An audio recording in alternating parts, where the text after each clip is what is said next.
This is the Note Closer Show, where you get the latest developments in distressed note investing and learn the secrets of how you can control millions of dollars worth of property for pennies on the dollar. Get educated and entertained by someone who has closed thousands of deals and lives to support you in achieving the same. Now, here's your host, CEO of We Close Notes, Scott Carson.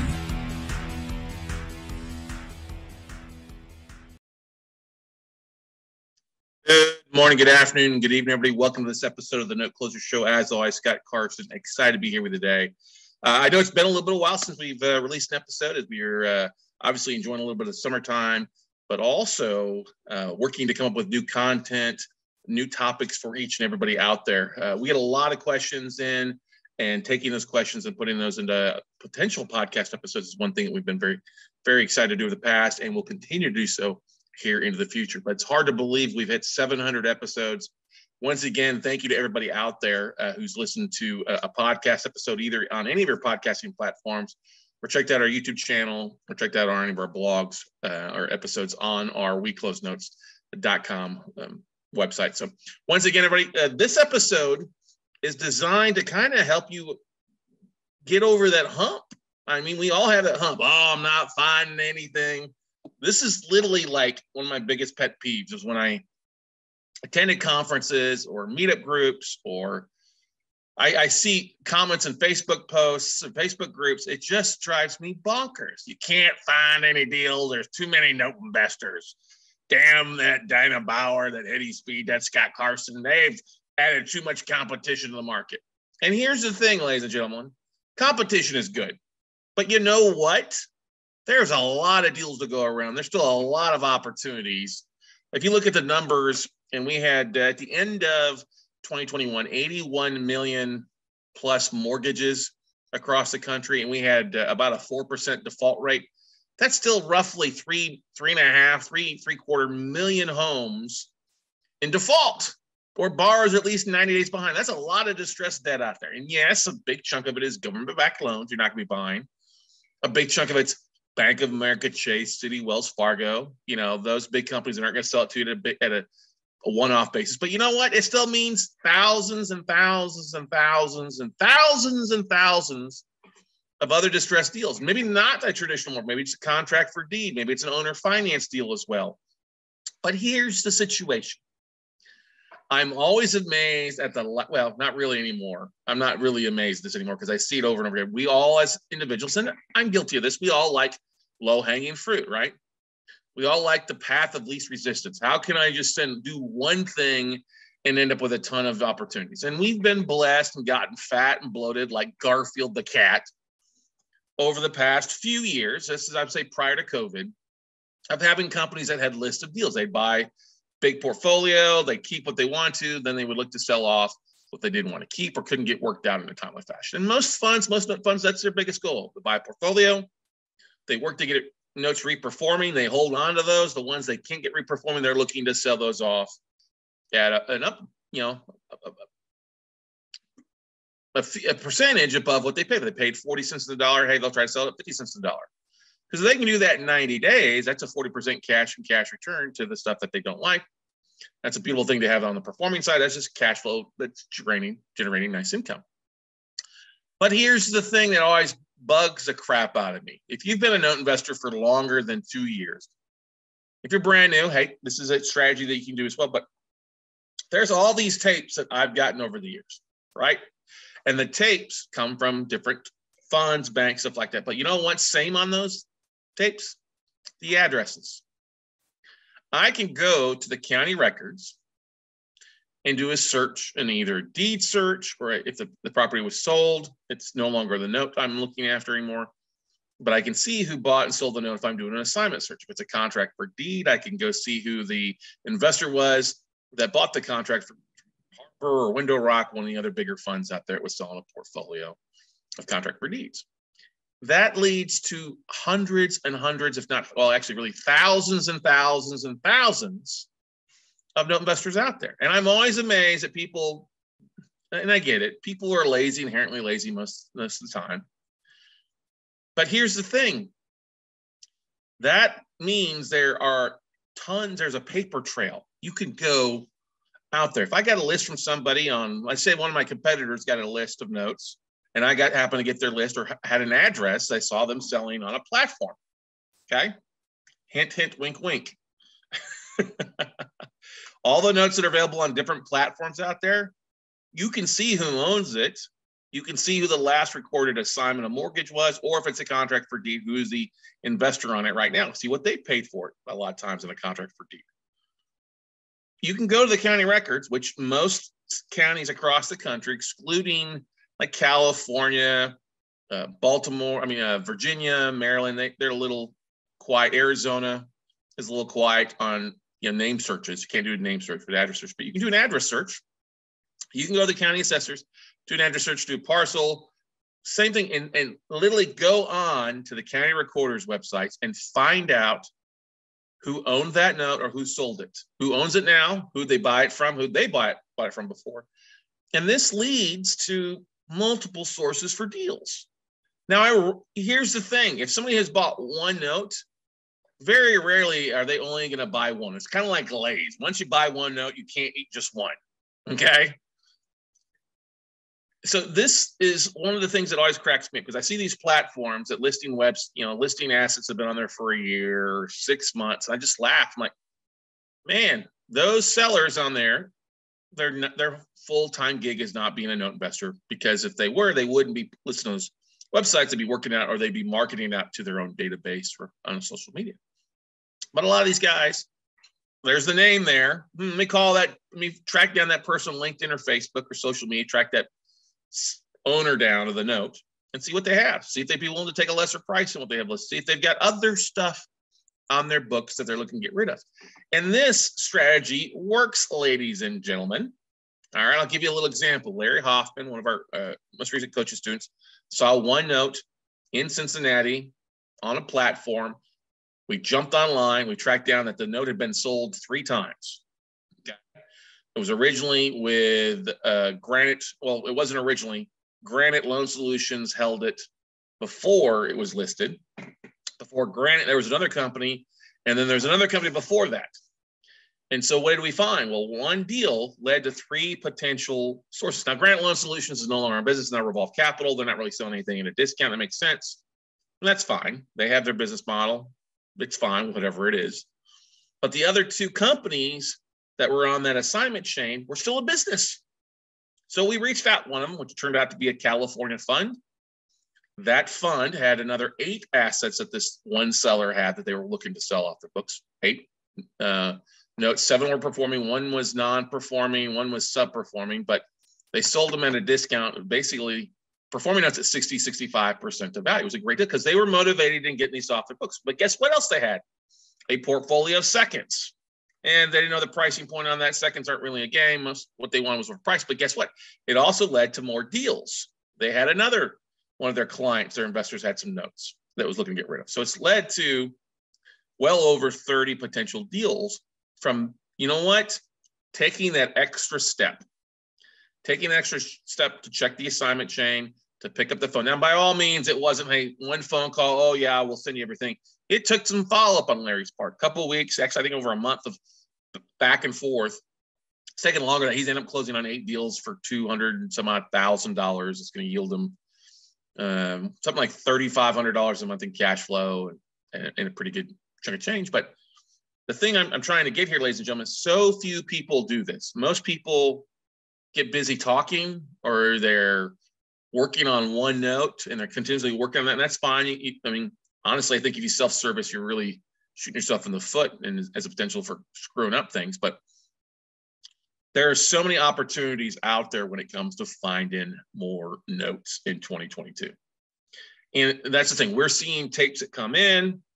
When I get a tape in, I immediately go in and see who the owner of that tape is, or who is the most recent assignment that's been filed to. If it's the person I'm talking to, great. If it's not, I know that this person either A, has purchased it and is looking to flip it real fast, or they're a joker broker. Or what I can do is also go a little bit further back and find out, okay, who did they buy this from? And then if you look at the assignments, oftentimes what's on the assignment. What's so great about an assignment is it has to be signed and notarized. And you know what you often will get?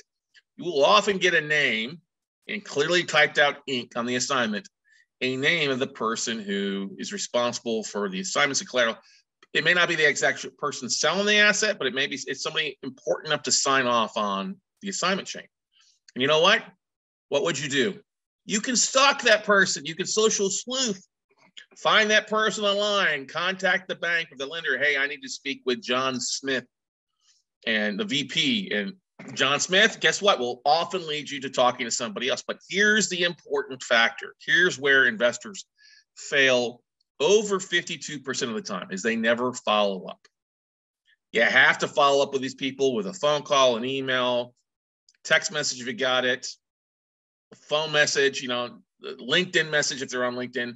These people are busy just like anybody else. And I remember when I was a banker and a financial advisor, I was very slammed. I didn't drop everything I was doing to answer your email immediately.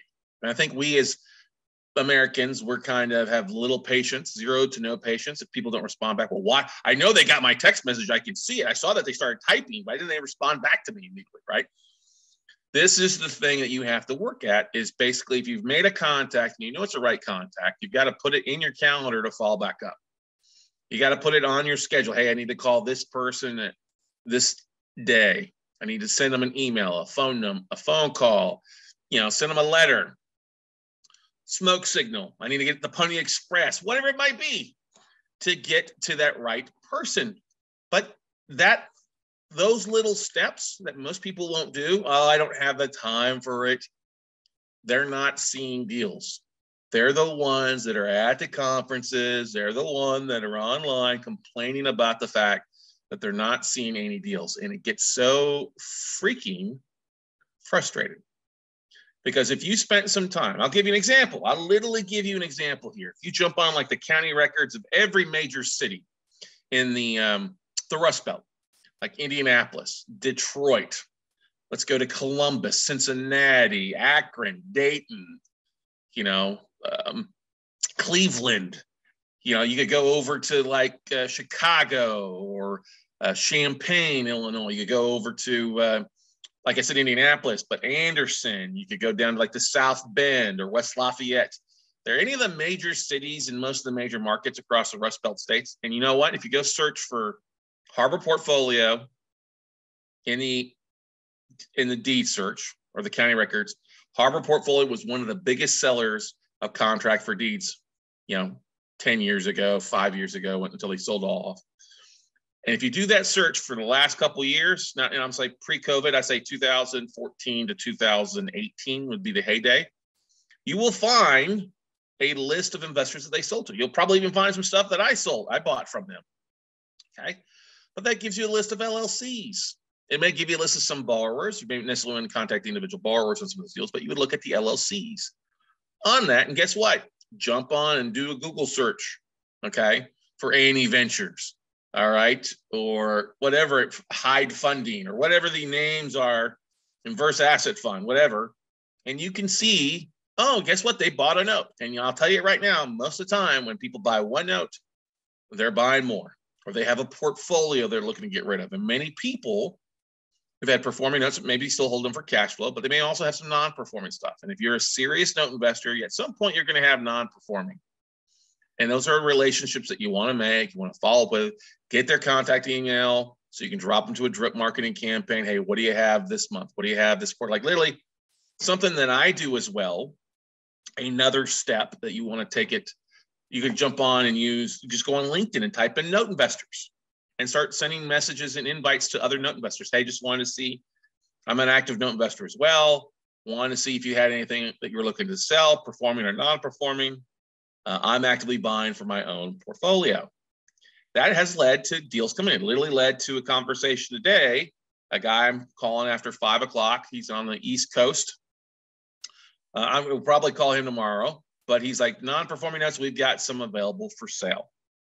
So that's the thing that you have to realize, ladies and gentlemen. There is plenty of opportunity. There's still plenty of loans being originated right now. Think about all the crazy, now, not necessarily the government loans and not necessarily the low interest rate loans are going to be exactly, what should I say, attractive to note investors because they're at 2%, 3%, 4%. Unless they're extremely non-performing, there's still going to be a price gap between what people want to pay for a non-performing note and what our money costs are. But here's the thing that's working in your favor too.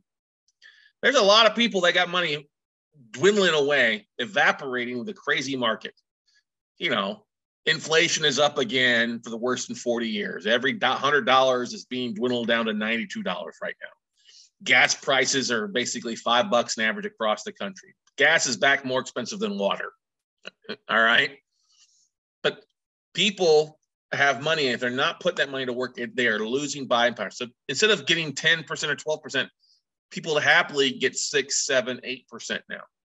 Well, that reduces your money costs instead of paying 12 or half the deal. That should allow you to go out and buy some assets that turn out pretty good. So even if it's a seriously non-performing note, if you can get it to perform, or you can buy it at 50 cents on the dollar, which you will be able to. We're already seeing that stuff. You've got cheap money. Hey, it may very well work for you. Because if somebody's getting something, even if getting I hate to say this, a certificate of disappointment at 1% is beating inflation. Or because it's sitting there making nothing, it's making nothing, right? I'm never going to say CD is a great investment vehicle, but at least it's getting maybe something in something. It's holding its buying value for a year or 5 years. But people out there are very nervous. They're very scared. Gas is up.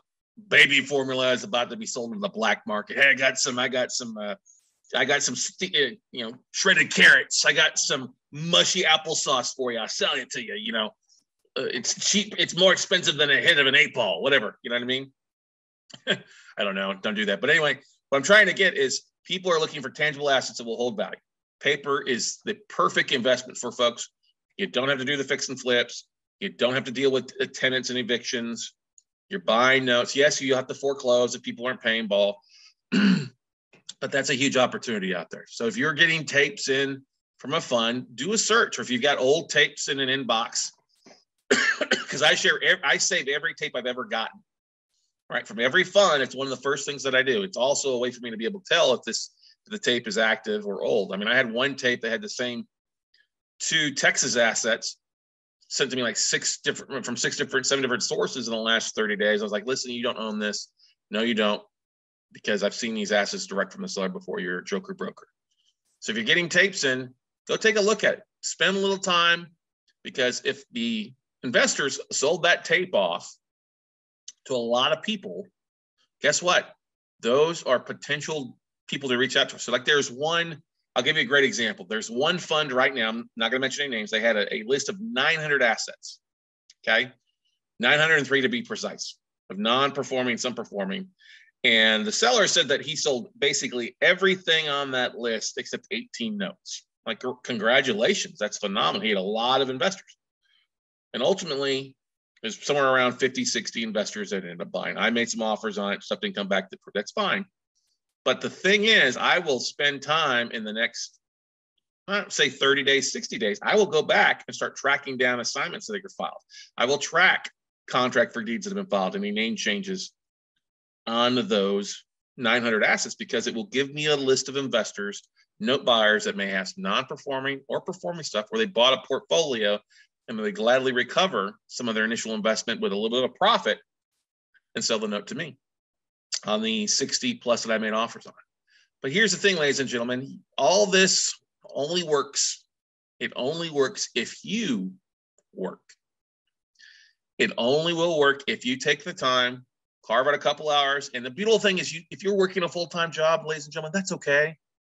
If you're 9 to 5 or you're 7 to 7 is booked because you got to get up, get the kids to school, or the kids out of bed, and you got to get dressed and go to work, and then commute time after you've punched the clock at 5 o'clock and you're not home till 7 o'clock and you're sitting there, you know what you can do? You can literally get on your laptop while you're watching the NBA finals or whatever you're watching on TV at night with your spouse and do a little research and find these information. And if you pull up the assignment, you see that it's a Texas asset or a Texas LLC or a Florida LLC or a Michigan LLC, it's going to give you the address. It's going to give you the name. It may very well give you 2 names, 2 entities, and 2 people that signed off it. And those are gold mine for your long-term investments. And you need to start building that list of potential note investors and reach out to them and just make connections. You don't have to spend $1,500 to fly across the country to Dana Point, California for a IMN convention. You don't have to fly to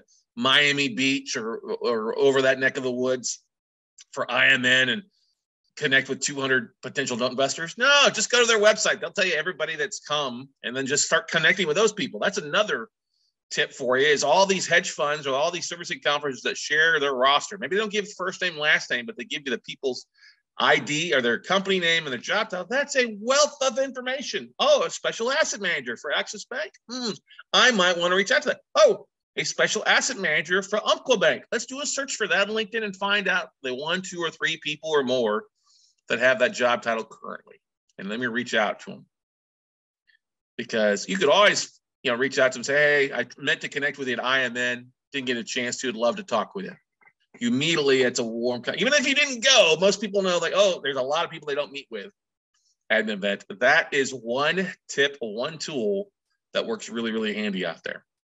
So I highly encourage you guys to take a little time, do a little marketing, do a little sleuthing, because if you're one of these individuals and you know who you are, who's out there saying there's no deals, I can't find nothing, too many note investors overpaying, it's simply because the fact that you have not evolved. You have not pivoted, was the word of 2020. You got to pivot your marketing. You've got to pivot what you're doing. If you're not seeing enough deals, guess what? It's from one of two things. One, you're either not contacting enough asset managers, or you're not making enough phone calls, either on social media or email or phone calls, and doing the whole dialing for dollars, ladies and gentlemen. I know this is a evil thing. The 1,000-pound telephone of dialing for dollars is still one of the highest revenue generating activities that you will find. I mean, this is why I say you have a lot of fix and flippers and people that are getting more aggressive and making phone calls out to distressed borrowers. You just don't be a distressed mortgage to have a distressed borrower. You have people that are passing away. You've got reverse mortgages where people are dying off. That's a potential investment play. It is a note deal, but you're more of an REO play on that. We've bought some reverse mortgages recently, and worked with some of our students to buy some. Those are great investment opportunities. You subject to deals. And here's the thing that you look at. I may do a separate episode on this. Look if you're getting the paper. I know the paper is a foreign thing, but if you're getting your, American Statesman or Austin American Statesman or whatever your paper is, the local paper is, flip on over to the garage sale listings or the estate sales or the yard sales. I guarantee if you track this, you'll start seeing an increase in yard sales and garage sales, especially now, the last year, going into the next couple of years, as we enter the bear market, as we are in this recession. Because what's going to happen? Well, everybody's been living fat and happy, high in the hog, as we like to say, over the last, 10 years. Market value is going up. People were cashing the equity. What would they do with that equity? They go buy toys or use it for other things. Well, now that number has turned south. Yes, property values are going up, but people are paying more for baby food, gas, water, whatever it might be, real estate. Cost of goods are increasing with inflation. So people aren't working as much, or we all know that salaries, hourly wages aren't going up as they used to be, or not going up proportionally to what everything else is costing. So what do you happen? You have people that are turning to the garage sales. They're turning to the marketplace of Facebook. They're doing yard sales because they got to pay the bills some form or fashion. And that could potentially, yard sales, garage sales, could potentially be sitting out in front on the card table selling off their knick-knack, patty wax, give the dog a bone deals. May very well be a distressed property or somebody who is struggling to pay their mortgage. And you should never go up and yell at them, hey, are you selling your stuff because you can't pay your mortgage? That's not a good thing to do. It's embarrassing. You might get very well punched in your big nose, and you deserve to. But there's times over the last 15, 20 years, we've approached sellers or people at garage say, hey, any reason you're selling all this stuff or anything like that? How's everything going? Oh, you will usually have somebody start rattling off. Oh, yeah, can't keep up with things. Husband got laid off or wife got laid off. We can't afford to stay here. We've got to sell this stuff because we're moving. We're downsizing. We can't afford to live here anymore. Well, really? Well, is there something I can do to help? I'm an investor. I'm in real estate. I help turn problem properties into profitable solutions for all parties involved. And that's something to think about. That's potential deal flow. There are still so many deals around you, so many distressed deals, whether it's distressed notes, whether it's tracking down previous buyers, sellers, new buyers, new sellers of notes from the county records. Yes, you can check the foreclosure list. That's a potential thing, but that's usually 6 to 12 months down the road.